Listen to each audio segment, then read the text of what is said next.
এক কাপ চা দাও না। বাবা, এতদিন পর কি ব্যাপার? কাকা, কলকাতায় তো চাকরি বাকরি নেই, তাই ব্যাঙ্গালোরেই সেটেল হয়েছি। তাই এবার ভোটের ব্যাপার কি বুঝছো? আমরাই আসছি। হ্যাঁ, আমাদের দিদিকে টেক্কা দেওয়া অত সহজ ব্যাপার নয় বাবা। কিন্তু এবার তো সবাই বলছে বিজেপি আসবে। ওদের মাথার ঘিলু ঘুরে গেছে। হ্যাঁ, আরে না গো বিল্টে দা, আমাদের পাড়া সবাই কইছে এবারে মোদিকেই ভোট দেবে। এই চুপ কর। ওদের চোখে কি নেওয়া হয়েছে? ওরা দেখতে পায় না চারিদিকে এত উন্নয়ন? উন্নয়ন, এগিয়ে বাংলা। এই, হাসছিস কেন? এগিয়েই তো। আচ্ছা বিলটে দা, তোমার কাছে এগিয়ে মানেটা কি? আগের চেয়ে ভালো, তাই তো? জয় গুরু। পলিটিক্স ভালো জপাক, আমরা সবাই দেখ দেখ। বিলটে দা, এই নাও, এটা পড়ে দেখো কি লেখা আছে। বাঙালির মাথা পিছু আয় কোথার থেকে কোথায় নেমে গেছে। আরে এটাই কি তোমাদের এগিয়ে বাংলা? এক সময় দেশের মডেল, আজকে পেছনের সারিতে। এটাই যদি তোমাদের উন্নয়ন হয় তাহলে তো কচু গাছও বৃক্ষ। গুজরাটে কত বিনিয়োগ আসছে, আর আমাদের বাংলায় শিল্পপতিদের ডাকলে তো সব ছুটে ছুটে পালিয়ে যাচ্ছে। এই, সব কথায় গুজরাট কপচানোটা বন্ধ কর। গায়ে লাগছে? শোনো, কলকাতা এক সময় আমাদের দেশের বিজনেস ক্যাপিটাল ছিল, আর আজকে বিদেশি বিনিয়োগের 1% আমাদের রাজ্যে আসে না। আর রাজ্যের ঋণ বাড়তে বাড়তে 8 লাখ কোটি টাকা পার। দিয়ে চাইলে গেউ গেউ কতই রঙ্গ দেখি দুনিয়ায়। বিলটেদা, রাজ্য চালানোর অর্ধেকের চেয়ে বেশি টাকা তো কেন্দ্র দেয়। গত 10 বছরে কেন্দ্র প্রায় 6 লক্ষ কোটি টাকা দিয়েছে, আর সেই কেন্দ্রকে তোমরা দিন রাত গালাগাল করে যাচ্ছ। আরে এটাই কি তোমাদের উন্নয়ন? হ্যাঁ, এইবার রাজ্য বাজেটে 5,700 কোটি টাকা শুধু সংখ্যালঘুদের খুশি করতে মাদ্রাসা বানাতে দেওয়া হয়েছে। কিন্তু রাস্তা, সেচ, শিল্প, এটার জন্য তোমার দিদির কাছে কোনো টাকা নেই। আরে পরিকাঠামোতে কোনো নজরই নেই। আচ্ছা, এই শিক্ষিত বেকাররা কি তোমার দিদির সৎ ভাই? স্কুল, কলেজ, হসপিটালের কি হাল দেখো। দুদিল গায় দুধ দেয়, হাত পেতে ভোট নেয়। কালই তো মেয়ের কি পেটের ব্যথা, হসপিটালে নিয়ে গেলাম, ভর্তি নিল না, বললো বেড নেই। নার্সিং হোমে ভর্তি করার পয়সা আছে বলো আমাদের? শেষমেশ ওই মধু ডাক্তারের হোমিওপ্যাথি। শুনলে বিলটেদা, হাসপাতালে না আছে ডাক্তার, না আছে ওষুধ। ভাই এটাই কি তোমাদের এগিয়ে Bangla?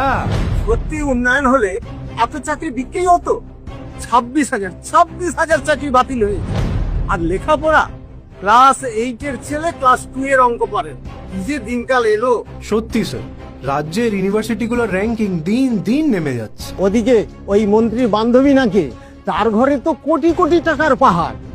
Ration, mid day meal সবেতেই দুর্নীতি। অপর ঘরে কালো ধন, ভুলে গেছে জনগণ। 100 দিনের কাজের জাল জব কার্ড আর সর্বত্র সিন্ডিকেট, এই লুটের রাজত্বকে তোমার উন্নয়ন মনে হচ্ছে বিলটেদা? আমার তো মনে হয় তোমার চোখেই নেওয়া হয়েছে। এই, বেশি ফ্যাচ ফ্যাচ করিস না। এই তো দিদি লক্ষ্মী ভান্ডারের টাকা বাড়িয়ে। ও দিয়ে কি হবে রে বিলটে? অন্য রাজ্যে মেয়েদের কত টাকা দেয় জানিস? 3,000। কিন্তু যদি বিজেপি আসে তাহলে লক্ষ্মী ভান্ডার বন্ধ করে দেবে। না, বিজেপি এলে লক্ষ্মী ভান্ডার বন্ধ হয়ে যাবে না, উল্টে আরো বেশি মজবুত হবে, আরো বেশি মহিলাদের কাছে পৌঁছবে। যেমন বিহার সরকার দেখুন, মহিলাদের রোজগারের ব্যবস্থা করে দিচ্ছে। আর সত্যি তো, দেখ না, এই যে এখানে কোনো কাজকর্ম আছে? কাজ ফাজ কিচ্ছু করতেও নেই, সবাই তো এখানে বসে বসে আড্ডা মারে। রুদ্রকে দেখ, কাজ না পেয়ে মাথাটাই গেছে খারাপ হয়ে, খালি চা খায় আর ভুলভাল গান গায়। আমায় একটু চাকরি দাও, আমি অফিসে বসি। এখন তো বাংলায় যুব সাথী নিয়ে এসেছে। সব ভোটের মিথ্যে প্রতিশ্রুতি। 2013 সালে এই যোজনা যুবশ্রী নামে আনা হয়েছিল, সেই সময় কেউ কিচ্ছু পায়নি। আজ 13 বছর পর সেই যোজনা নিয়েই আবার ভোট কেনা বেচা চলছে। শম্ভুদা, আর এক কাপ দাও। রাজ্যে তো মেয়েদের অবস্থাও ভালো নেই, রাস্তাঘাটে ভয়। এইটাই কি তোমার উন্নয়ন বিলটেদা? ঠিক বলেছেন দাদা, উনি উত্তর দিতে পারবেন না। চুপ থাকাটাই নিয়ম এই রাজ্যের। যেমন আমরা চুপ হয়ে থাকি, মহিলাদের ওপর অত্যাচার হলে আমরাই দোষী, আর ধর্ষণ হলে রিলেশন ছিল। বাড়ি থেকে সন্ধ্যের পর বেরিয়েছো, আর ওই সন্দেশখালির পিঠে বানানোর কাণ্ডটা সকলে তো মনেই আছে। এটা নাকি একজন মহিলা মুখ্যমন্ত্রীর রাজ্য। নির্লজ্জের মতো টাকা দিয়ে মেয়েদের ধর্ষণের দাম দিতে চায়। ছোট মুখে বড় কথা হবে। তবুও বলতে চাই দাদা, মেয়েদের ইজ্জত দাড়িপাল্লায় তোলাটাতেই এগিয়ে বাংলা। ঠিকই বলেছিস বোন, অভিযোগ জানানোর তো আর কোনো জায়গা নেই। নেতা, পুলিশ, দুষ্কৃতী সব মিলে একাকার হয়ে আছে। দেশের বাড়ি গিয়েছিলাম দাদা, চাষিদেরও খুব কষ্ট, মাঠে সেচের জল নেই, আশেপাশে কোথাও একটা কোল্ড স্টোরেজও নেই। আর সরকার তো ফসল কিনে না, অর্ধেকটাই নষ্ট করে। আর নইলে জলের দরে বিক্রি। আরে নিজেকে তো এখন বাঙালি বলতেই লজ্জা করে। বাঙালির প্রিয় মাছ ভাত, ওই মাছ ভাতটাও তো আর নিজের নয়। রুই কাতলা মানেই অন্ধ্রপ্রদেশ। আর বিল্টে দা, গুজরাটের কথা বলতেই তুমি রেগে যাচ্ছিলে না? ওই তোমার প্রিয় ইলিশ মাছটা, ওটাও বেশিরভাগ গুজরাট থেকেই আমাদের রাজ্যে আসে। আর তোমার এই স্বাদের ডিমটা, এই ডিমটাও অন্য রাজ্য থেকেই আমাদের এখানে আসছে। কলকাতা থেকে নর্থ বেঙ্গল ট্রাভেল করতে লাগে 14 ঘন্টা, আর অন্য রাজ্যে এই ডিস্টেন্সই ট্রাভেল করতে লাগে মাত্র 7 ঘন্টা। আরে রাজ্যে কোনো নতুন বন্দর হয়নি, কোনো শিল্প আসেনি। বিগত 6 বছরে 15,000-এর চেয়ে বেশি কোম্পানি আমাদের রাজ্য ছেড়ে চলে গেছে। বেশ বলেছো বিবে, আমরা এখন বাংলা থেকে ছেলে মেয়েদের অন্য রাজ্যে এক্সপোর্ট করছি। বাংলা হলো মেধা রপ্তানি কোম্পানি। আর বাইরে থেকে রাজ্যে আমদানি হয় ভোট ব্যাংক। দাদা, রাজ্যের চলচ্চিত্র জগতের হাতে তো হ্যারিকেন, আর হস্তশিল্পীদের নুন আনতে পান্তা ফুরোয়। আমাদের রাজ্যে সব কিছুর গ্রাফ নিচে, শুধু দুর্নীতির গ্রাফ টপে। আরে রাজ্যের সিকিউরিটিটাও তো কম্প্রোমাইজ হচ্ছে বর্ডারে। রাজ্যে আমাদের রাজনীতির উই পোকা ধরেছে, আর সেটাকেই আমাদের বিল্টেদা রঙিন চশমা পরে উন্নয়ন দেখছে। পাল্টানো দরকার, চাই বিজেপি সরকার। এই, তোর তো দেখছি বিজেপির জন্য খুব পীড়িত। বিজেপি এখানে আসলে কি সূর্যটা পশ্চিম দিক থেকে উঠবে? না দাদা, বিজেপি ক্ষমতাতে এলেও সূর্য সেই পূর্ব দিক থেকেই উঠবে। কিন্তু আমাদের বাংলার যে উন্নয়নের সূর্যটা ডুবে গেছে, সেটা আবার দেখা যাবে। বিজেপি ক্ষমতায় এলে মানুষের মানসিকতাটা বদলাবে।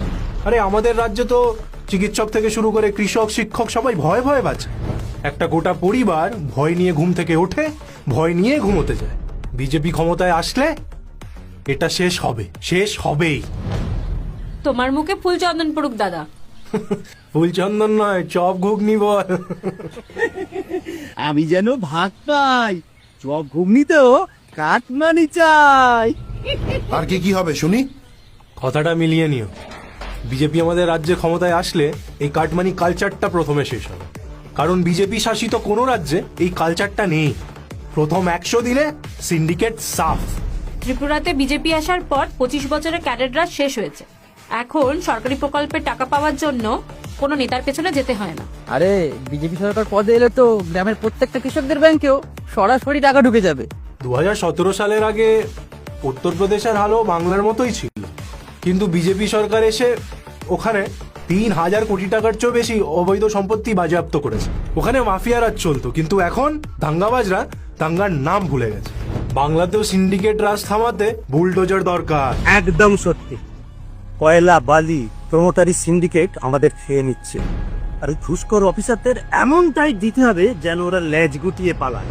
রাজ্য দুর্নীতিমুক্ত আর নিরাপদ হলে রাজ্যে বিনিয়োগ আসবে, আর বিনিয়োগ আসলে পিছু পিছু শিল্প আর উন্নয়ন। পুলিশ আইনের কথা মেনে চলবে, কোনো নেতার কথায় নয়। প্রথম বছরেই ফাস্ট ট্র্যাক কোর্ট আর মহিলাদের দ্রুত বিচার ব্যবস্থা, আর সব দুর্নীতির তদন্ত। চাকরি বিনা পয়সায় হবে হরিয়ানার মতো। নিয়োগ দুর্নীতি বন্ধ হবে। এটা হলে যুবসমাজ তো আত্মবিশ্বাস ফিরে পাবে, আর মেধা গুরুত্ব পেলে ছেলেমেয়েরা মন দিয়ে লেখাপড়াও করবে। ভাতায় ভুবন ভরিয়ে দেব। ও না না না না, হাতি মেরে সাথী, চল মেরে সাথী, ও যুব সাথী, হাতি মেরে সাথী। এখন সব পরিবারেই দেখো না, ব্যাঙ্গালোর, দিল্লি, বোম্বে, পুনেতে চাকরির জন্য চলে যাচ্ছে কেউ না কেউ। কিন্তু বিজেপি এলে সবচেয়ে বড় কথা হবে, ঘরের ছেলে ঘরেই চাকরি করবে। গুজরাটকে এত তাচ্ছিল্য করো না বিল্টেদা। ওখানকার নিয়মই হলো শিল্পকে 30 থেকে 45 দিনের মধ্যে অনুমোদন। 200-র চেয়েও বেশি শিল্প পার্ক আছে ওখানে। আরে তুমি উত্তরপ্রদেশকেই দেখো না, কত বিমানবন্দর, এক্সপ্রেসওয়ে, লজিস্টিক হাব হয়েছে ওখানে। বাংলাতেও হবে। বিজেপি ক্ষমতায় আসলে হাজার হাজার কোটি টাকার ফরেন ইনভেস্টমেন্ট আসবে। 30,000-এর চেয়েও বেশি কারখানা হবে। বাংলার ছেলে মেয়েরা বাংলাতেই কাজ করবে। গুজরাট আর তামিলনাড়ুর মতো সস্তায় বিদ্যুৎ পাবে শিল্প।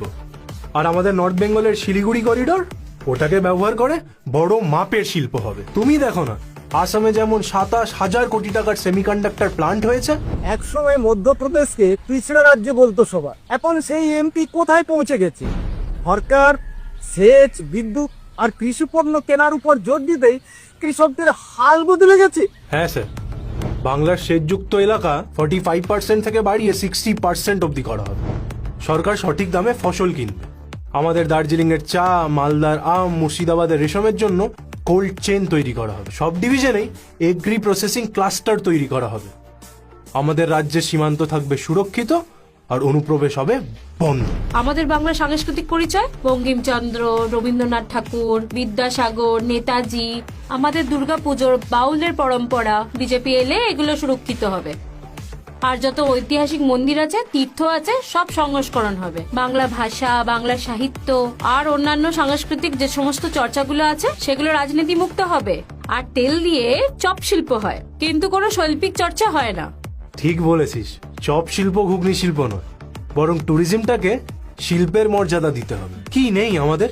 মরুভূমি ছাড়া বাকি সব আছে, নেই শুধু পরিকল্পনা। বিজেপি আমাদের রাজ্যে ক্ষমতায় আসলে সুন্দরবন, দার্জিলিং, ডুয়ার্স মিলে ট্যুরিজমের ইন্টারন্যাশনাল ব্র্যান্ডিং করা হবে। দীঘা যাওয়ার ব্যবস্থা আরো বেটার হবে। কলকাতা, মুর্শিদাবাদ, বিষ্ণুপুর, শান্তিনিকেতন মিলে একটা হেরিটেজ সার্কিট তৈরি করা হবে। আমাদের সব স্বপ্ন পূরণ হবে। বিজেপি যেখানে, ভালো ইনফ্রাস্ট্রাকচার সেখানে। কলকাতা শিলিগুড়ি এক্সপ্রেসওয়ে তৈরি হলে সেটা তো পর্যটন থেকে আমাদেরই রোজগার বাড়াবে। দেখনি বিজেপি কাশিতে করিডোরটা বানিয়ে পর্যটনে কিভাবে বড় বদল এনেছে? ঠিক সেভাবেই আমাদের সাংস্কৃতিক কেন্দ্রগুলোকে নিয়ে বড় ইনফ্রাস্ট্রাকচার কেন করা যাবে না? আর ডবল ইঞ্জিন সরকার হলে কেন্দ্র আর রাজ্য একসাথে কোঅর্ডিনেশনে ভালো কাজ করতে পারবে। এবার বাংলায় উন্নয়ন হবে ঘন্টায় 180 কিলোমিটার বেগে। বুঝেছো তোমরা? লাস্ট 10 বছরে বাংলার উন্নয়নের জন্য কেন্দ্র যা দিয়েছে তা কংগ্রেস সরকারের তুলনায় প্রায় 4 গুণ বেশি। সেই সব টাকার সঠিক ব্যবহার হবে, আর জমি অধিগ্রহণে আর লেট হবে না। আর অনুমোদন নিতে 300 দিন নয়, মাত্র 30 দিনের সময় লাগবে। শিল্পে স্পিড ফিরবে। এই বাংলায় আবার শিল্পপতিরা ফিরে আসবে। বাংলায় কৃষকরা নিজের বাজার পাবে, আর বাংলা নিজের হারানো সাংস্কৃতিক গৌরব ফিরে পাবে। সবার জীবন পাল্টে যাবে, সবার। সবকিছু বদলাবে, শুধু যদি এই সরকারটা পাল্টায়। দাঁড়াও,